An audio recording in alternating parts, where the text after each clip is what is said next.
Hello বন্ধুরা, সবাই কেমন আছো? আমি শ্রেয়া, আমার চ্যানেলে সবাইকে স্বাগত জানাই। চলে এসেছি একটা নতুন ভিডিও নিয়ে। কিছুদিন আগেই আমাদের একটা নিমন্ত্রণ ছিল কালী পুজোর, সেখানেই আমি গিয়েছিলাম।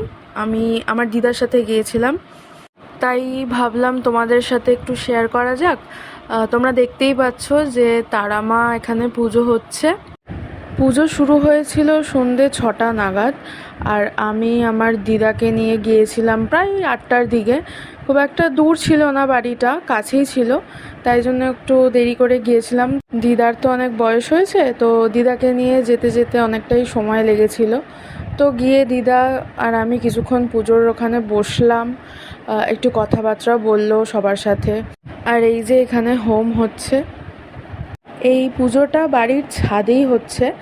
তো কিন্তু ছাদটা খুব একটা বড় নয়, খুবই ছোট ছাদ, আর জায়গাটা খুবই ছোট, তাই সবাই মিলে আসছিল পুজো দেখতে।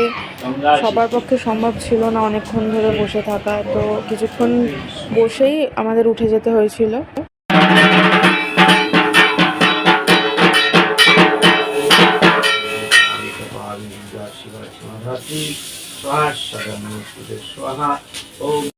অনেকটা রাত হয়ে গিয়েছিল, আর পুজো মোটামুটি শেষের দিকেই ছিল। তো আমরা চলে এসেছিলাম নিচে, খেয়ে দিয়ে এবার বাড়ি ফিরতে হবে। তাই এই যে খিচুড়ি আর তরকারি দিয়েছে, আর এই যে আমার দিদা খাচ্ছে। বাড়ির সবারই নিমন্ত্রণ ছিল, যেহেতু পাড়ার পুজো, কিন্তু সবাই যেতে পারেনি, তাই তাদের জন্য বাড়িতে প্রসাদ পাঠিয়ে দিয়েছিল। আজকের ব্লগটা এই পর্যন্তই, দেখা হবে অন্য একটা ভিডিওতে। ভালো লাগলে অবশ্যই আমার চ্যানেলটিকে সাবস্ক্রাইব করে দিও, আর লাইক কমেন্ট শেয়ার করে দিও। টাটা।